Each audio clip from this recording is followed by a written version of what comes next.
नमस्कार मंडळी, विभूती दर्शन या यूट्यूब चॅनलमध्ये तुमचे सर्वांचे स्वागत आहे। आपणा सर्वांना मकर संक्रांतीच्या खूप खूप शुभेच्छा। तिळगुळ घ्या आणि गोड गोड बोला हे ब्रीद वाक्य नवीन वर्षाच्या सुरुवातीला ऐकायला येते आणि हा सण म्हणजे मकर संक्रांतीचा। मकर संक्रांतीचा सण दरवर्षी 14 जानेवारीला येते, तर त्यामुळे भोगीचा दिवस हा 13 जानेवारीला येत असतो। पण यावर्षी मकर संक्रांती 15 जानेवारीला आलेली आहे आणि भोगी 14 जानेवारीला। तर भोगीविषयीची संपूर्ण माहिती जाणून घेऊया। मकर संक्रांतीच्या आदल्या दिवशी येणारा दिवस म्हणजे भोगी।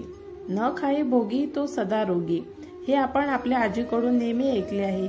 मात्र या भोगी शब्दाचा शब्दशः अर्थ काय आहे, तर आज आपण त्यासाठी व्हिडिओ बनवलेला आहे। तर व्हिडिओ तुम्ही शेवटपर्यंत बघा। व्हिडिओ आवडल्यास व्हिडिओला लाईक करा, चॅनलला सबस्क्राइब करा आणि सोबतच बेल आयकॉनला सुद्धा प्रेस करा। चला तर मग व्हिडिओला सुरुवात करू। मंडळी, भोगी हा सण इंग्रजी नवीन वर्षाचा पहिला सण असून हा मकर संक्रांतीच्या आदल्या दिवशी साजरा केला जातो। नवीन वर्षातील पहिला सण असल्या कारणाने सर्व परिसर आनंदमय असतो।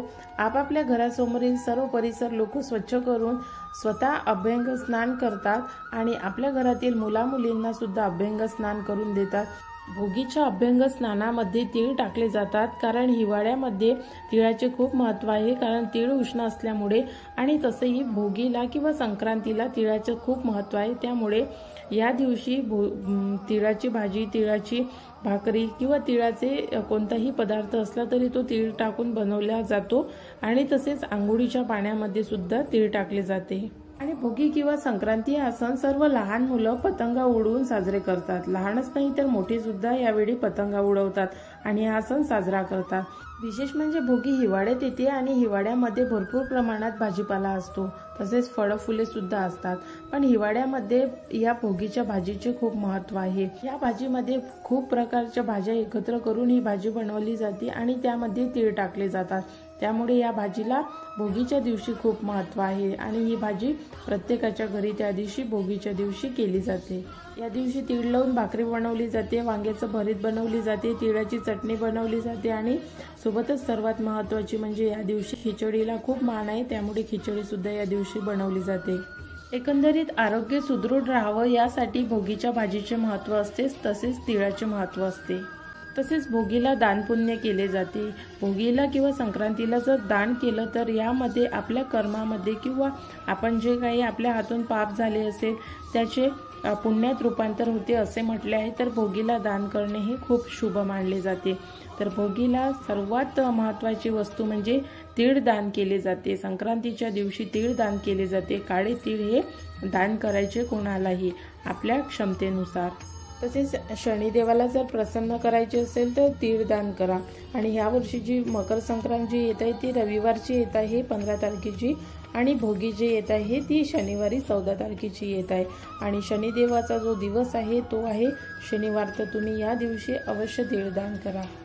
तसेच तुम्ही तीळ दान करू शकता, लोकर दान करू शकता, मीठ दान करू शकता, गोड दान करू शकता। आता मीठ कसं दान करायचं, तर मीठ तुम्ही एखाद्या व्यक्तीला न देता ते एखाद्या लंगर ठिकाणी, जिथे लंगर चालतात त्या ठिकाणी दान करू शकता किंवा एखाद्या मेसच्या ठिकाणी, जिथे मेसचे डबे बनतात अशा ठिकाणी दान करू शकतात। यामुळे सुद्धा तुम्हाला तुमचे जे कार्य होत नसेल तर ते कार्य होण्यास मदत होईल। या दिवशी तुम्ही गरजूंना कपडे सुद्धा दान करू शकता। तसेच गाईला हिरवा चारा नक्की दान करा। या दिवशी गाईला हिरवा चारा द्या, तुमच्या हाताने चारा टाका गाईला आणि यामुळे जे तुम्हाला पुण्य मिळेल ते सर्व दानावरूनही श्रेष्ठ राहणार आहे। तर ह्या वस्तू तुम्ही नक्की दान करा। भोगीच्या दिवशी आणि मकर संक्रांतीच्या दिवशी दान पुण्य करण्याचं काम आपल्या पुराणांमध्ये सांगितलेलं आहे। तर त्यामुळे आपल्या महाराष्ट्रातच नव्हे तर संपूर्ण भारतभर या दिवशी दान पुण्य केलं जाते। नदीमध्ये दान केलं जाते, कोणाला तर सूर्यदेवाला दान केलं जाते। सूर्यदेव म्हणजे भगवान विष्णूचं रूप म्हणून मानलं जाते आणि त्यांच्या नारायण रूपाचं पूजन करून या दिवशी सूर्यदेवाला अर्घ्य अर्पण केले जाते।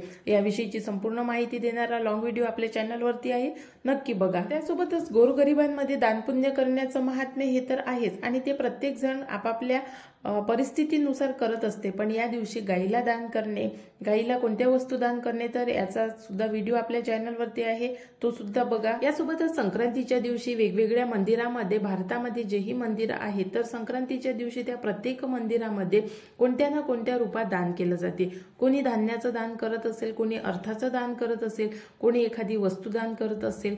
पण तुम्हाला माहित आहे का, भोगीच्या दिवशी किंवा मकर संक्रांतीच्या दिवशी जे दान आपण करतो, तर त्या दानाचा काय परिणाम होतो, तर हा जो दिवस आहे भोगीचा किंवा मकर संक्रांतीचा, हा दानपुण्याचा दिवस आहे। असं म्हणतात की या दिवशी पवित्र नदीमध्ये स्नान आणि गोरगरिबांमध्ये दान, ह्या गोष्टी अवश्य करायला हव्या। म्हणून मंदिरामध्ये दान, गोरगरिबांमध्ये दान, ब्राह्मणांना दान, तर तुम्ही या दिवशी जितकं जास्त कोणालाही दान करू शकत असाल तर तितकं जास्त करा।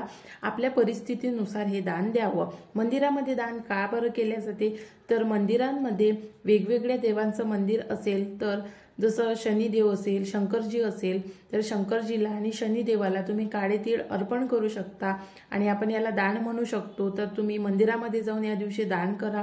तर या दिवशी दान केल्यामुळे काय होते, तर आपले जे ग्रह दोष आपल्याला असेल तर त्यांचा आपल्याला वाईट प्रभाव ते देत राहतात, तर त्यामुळे या दिवशी दान पुण्य केल्यामुळे त्यांचा जो वाईट प्रभाव असेल तर तो दूर होतो। यामुळे मकर संक्रांतीच्या दिवशी आणि भोगीच्या दिवशी अशा 10 वस्तू आहे ज्या दान केल्या जातात, याचा सुद्धा मी व्हिडिओ बनवलेला आहे, तो सुद्धा तुम्ही जाऊन बघा। तर अशा प्रकारे भोगीच्या दिवशी 56 प्रकारच्या भाज्या मिक्स करून तेल टाकून ती भाजी भोगीची बनवली जाते आणि ही भाजी पौष्टिक असते, तर त्यामुळे ही आपल्या आरोग्याला चांगला फायदा देते। म्हणूनच म्हणतात न खाई भोगी तो सदा रोगी, कारण भोगीची भाजी सर्व भाज्या मिक्स करून बनवतात आणि ती कोणाला आवडत नाही, तर त्यामुळे जर भोगीची भाजी कोणी खात नसेल तर तो सदा रोगी राहतो। म्हणून भोगीची भाजी अवश्य खावी।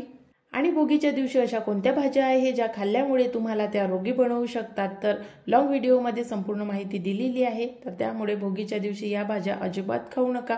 तर तुम्हाला जर बिमार राहायचं असेल, तुमचं जर आरोग्य तुम्हाला चांगलं ठेवायचं नसेल, तर तुम्ही नक्की खाऊ शकता।